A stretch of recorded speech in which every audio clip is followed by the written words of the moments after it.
All right, here we go. When I return to Stand By Me Now, I don't begin with a body in the woods. I begin with a voice at a typewriter. That opening scene matters more than anything else.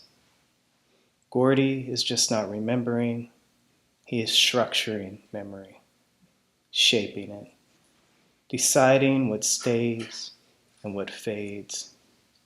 And that act feels deeply familiar to me, as someone whose life has required the turning of experience into language in order to make sense of it. That's what I had to do when my mother died.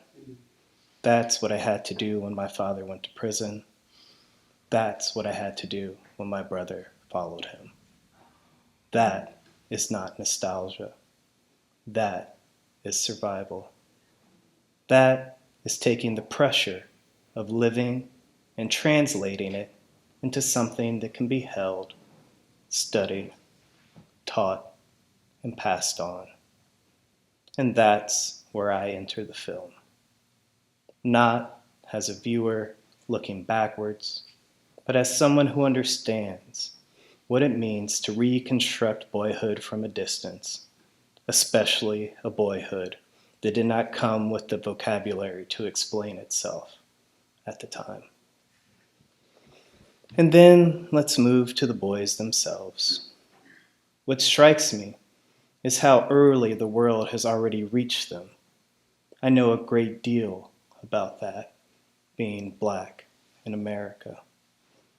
And Chris, he is already living inside a narrative that has been written about him, already marked, already misread, already placed into a future that he did not choose. When he talks about trying to do right and still being punished, I don't hear that as a small antidote.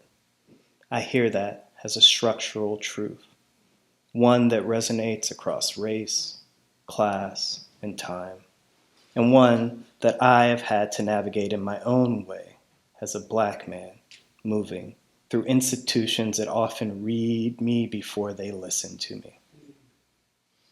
Chris is brilliance under pressure, ethical awareness without institutional support, and what moves me most about him is that he still reaches outward, still recognizes something in Gordy, still names him as the writer before Gordy fully believes it himself.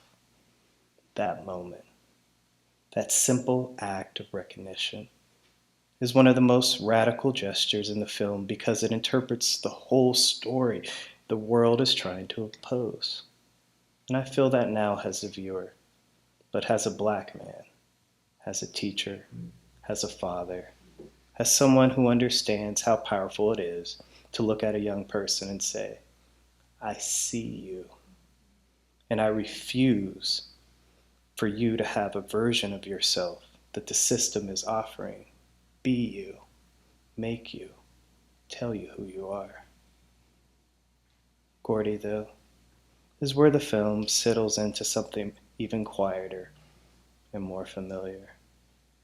His grief is not loud, it's not dramatic, it's controlled, interior, almost disciplined.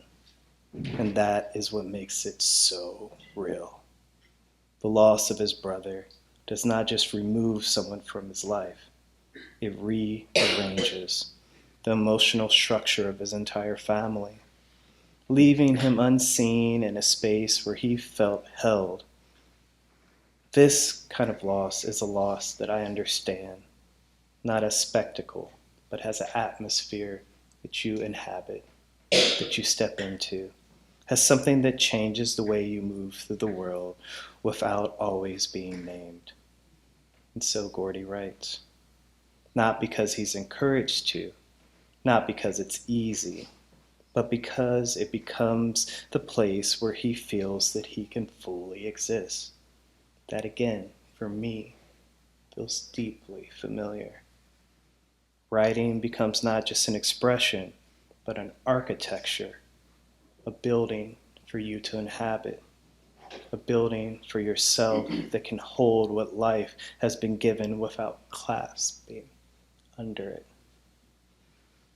At the same time, what's really cool about the film is that it refuses to let this heavy note ring in just a single way.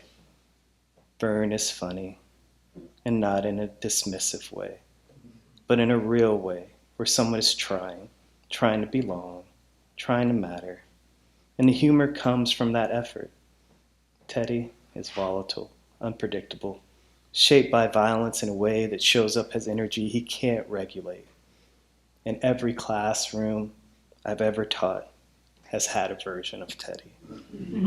A student who carries something that leaks out sideways, who requires both patience and boundaries. The pie eating story is ridiculous, almost absurd, and yet it works because it reflects how boys actually move through the world, shifting from humor to seriousness without warning, using laughter as a way to manage what they cannot yet name. Yet so often, black boys, us boys, like my boy, aren't allowed to be free in laughter and merriment in that fashion. That's not lost on me, but the rhythm of the film still feels true. And it's that part why the film holds up for me, because it understands that pressure never arrives alone. It always comes braided with relief, with jokes, with moments of light that keep you from being overwhelmed. As folks in my community always say, you laugh to keep from crying. But the turning point, the moment where everything sharpens, is the train. That is where the film reveals its core truth. Play becomes risk. Movement becomes danger. And suddenly you realize that these boys are much closer to harm than they understand. I know about this type of harm very precisely, very directly, being a black man in America. That moment lands differently for me because I have never been able to think of boyhood as a neutral and safe space. Not for me, not for my son, not for a list of names that keep on going and never, ever will stop. For me, it has always been precarious and dangerous. I have never been afforded the luxury of safety. My life has always been structured, always been shaped by forces that extend the individual, whether those forces are race, class, family history, or simply the block. Terror, yes, real terror, was always coming for me. The film doesn't overstate the precarity of these children. It doesn't make it drama excessively. It just lets it sit there. And that restraint is what gives it power. But when I looked at the film, I didn't see that the film had room for me, not there in Oregon, for my black body and the danger that comes with it. So now, when I bring in the real world fact of Rob Reiner and the violence that ended his life, I refuse to turn that into spectacle or irony. Instead, I let it clarify something that the film already knows. Tenderness does not guarantee safety. Tenderness didn't guarantee my father's safety, my mother's safety, nearly everyone in my community safety. Black love is black wealth, Nikki Giovanni told me. And for Reiner, the ability to see clearly, to represent that lane of boyhood with care, with dignity, did not place him outside the reach of harm like I hoped it would when I was a boy. That is not a contradiction. That is the world. And for me, that does not diminish the film whatsoever. It deepens it, because it reminds me what Reiner captured here was never about idealizing childhood, but about understanding how fragile it is. Its exposure, its proximity to forces that cannot always be controlled. And I, too, know a great deal about that, being Black in America.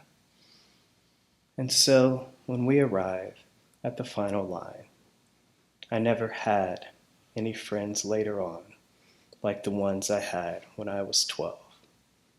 I don't hear it as simple nostalgia. I hear it as recognition that those relationships were foundational, that they formed a structure of who Gordy becomes, even if they did not last in their original form. And that resonates with me, with how I understand my own life. I am not trying to return to childhood. There's a lot of grays on the top of my head. I'm trying to move forward with what matters.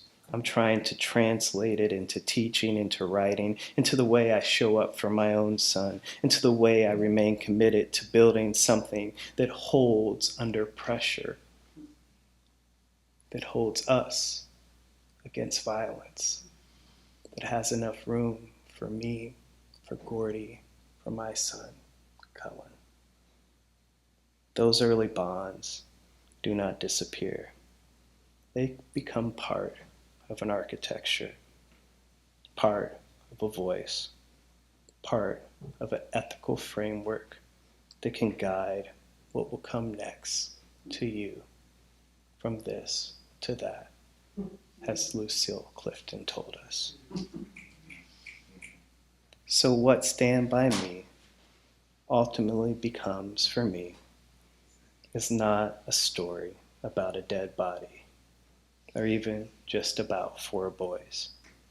It becomes a study in how young people move through systems they do not yet understand, how they form bonds that help them survive those systems, and how later they return to those experiences to build language, meaning, and structure out of them.